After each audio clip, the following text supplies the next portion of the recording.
నమస్తే. నెట్టింట విపరీతంగా వైరల్ అవుతున్న గోల్డ్ మానిటైజేషన్ స్కీమ్ వార్త వెనుక ఉన్న అసలు నిజాలు ఏంటో ఈ విశ్లేషణలో మనం తెలుసుకుందాం. కేంద్ర ప్రభుత్వం త్వరలో ఒక కొత్త గోల్డ్ స్కీమ్ తీసుకురాబోతోందని సోషల్ మీడియాలో ఎక్కడ చూసినా ఒకటే హాట్ టాపిక్. తరతరాలుగా దాచుకునే మన పసిడి ఇకపై మనకు నేరుగా ఆదాయాన్ని తెచ్చిపెడుతుందా? ఈ ఆలోచన చాలా ఆసక్తికరంగా ఉంది కదూ. ఇంట్లోనో లాకర్లలోనో ఊరికే పడి ఉండే బంగారాన్ని ఇలా బ్యాంక్లో పెట్టి వడ్డీ సంపాదించే ఆస్తిగా మార్చవచ్చని ఈ ప్రచారం చెబుతోంది.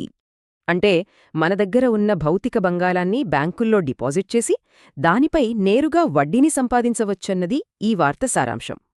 ఈ ప్రతిపాదిత డిపాజిట్ వివరాలు చూస్తే సోషల్ మీడియాలో దీని కాల వ్యవధుల గురించి కూడా చాలా స్పష్టమైన మెసేజ్లు చక్కర్లు కుడుతున్నాయి.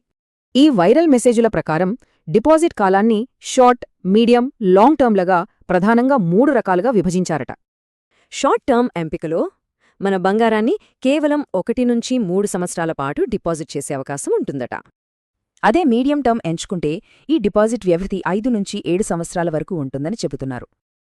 ఇక గరిష్ఠ రాబడి కోసం 12 నుంచి 15 సంవత్సరాల పాటు లాంగ్ టర్మ్ డిపాజిట్ చేసే సదుపాయం కూడా ఉందట.